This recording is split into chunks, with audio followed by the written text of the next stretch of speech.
జగన్ దెబ్బ కుదేలైన రైతులు, పెరిగిన విద్యుత్ ఛార్జీలతో తీవ్ర నష్టం, చేపలు కొని డబ్బులు ఇవ్వక ముఖం చాటేసిన దళారులు, అప్పులు తీర్చడానికి పొలాల అమ్మకాలు అంటూ పాపం అదేంటో జగన్ వచ్చిన దగ్గర నుంచి అసలు ఒక్కళ్ళు కూడా వ్యాపారం చేయట్లేదు. కానీ అదేందో జిఎస్డిపినేమో పెరిగిపోతుంది. అట్లాగే అసలు అన్ని వ్యవస్థలు కుప్పకూలిపోయాయి. కానీ జనానికి ఆ బాధ అనిపించట్లేదు. ఈనాడు, ఆంధ్రజ్యోతి చూస్తే మాత్రం ఖచ్చితంగా అసలు ఎవ్వరం మనం ప్రశాంతంగా లేమన్నదే అనిపిస్తుంది. ప్రతి అంశం మీదన రోజుకి ఒక full page, half page, 30 page వార్తలు. ఇదివరకు ఏంటంటే అనుకూల వార్తలు రాసుకునే వాళ్ళు ఇప్పుడు వ్యతిరేక వార్తలు రాయడం ద్వారా ప్రభుత్వాన్ని గద్దించాలని ప్రయత్నిస్తున్నారు. మరి ప్రజలు ఈ వార్తలకి లొంగి వీళ్ళు అనుకున్నటువంటి విధంగా ఓట్లేస్తారేమో చూడాలి. లేకపోతే రేపు విచారణకి హాజరు కండి. సీఎం రేవంత్ రెడ్డికి ఢిల్లీ పోలీసులు నోటీసులు. రిజర్వేషన్లపై అమిత్ షా వ్యాఖ్యలు వక్రీకరించారంటూ కేంద్ర హోంమంత్రిత్వ శాఖ బీజేపీ ఫిర్యాదు.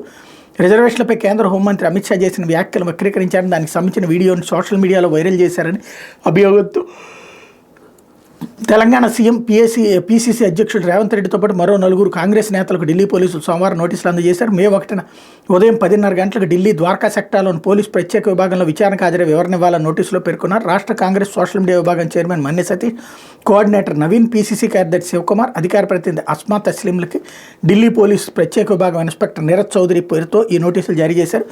ఢిల్లీ నుంచి వచ్చే నీరజ్ చౌదరి సోమవారం గాంధీ భవన్లో రాష్ట్ర కాంగ్రెస్ లీగల్ సెల్ ఇన్ఛార్జి రామచంద్రారెడ్డికి వీటిని అందజేశారు. నోటీసులు అందుకున్న వారు మే 1న విచారణకు హాజరు కాకపోతే చట్ట ప్రకారం చర్యలు తీసుకుంటామని వాటిలో పేర్కొన్నారు. అమిత్ షాపై సామాజిక మాధ్యమం ఎక్స్లో పోస్ట్ చేసిన వీడియోను, పోస్ట్ చేసేందుకు వినియోగించిన ల్యాప్టాప్, మొబైల్, ట్యాబ్లెట్ను, ఈ వీడియోను ఎక్కడి నుంచి తీసుకున్నారో దానికి సంబంధించిన ఎలక్ట్రానిక్ పరికరాన్ని విచారణకు వచ్చే సమయంలో వెంట తీసుకురావాలని సూచించారన్నటువంటి వార్తను హైలైట్ చేశారు. అయితే ప్రైవేట్ వ్యక్తుల కోసం సుప్రీంకి రాష్ట్ర ప్రభుత్వం పశ్చిమ బెంగాల్ సర్కార్ని ప్రశ్నించిన సర్వోన్నత న్యాయస్థానం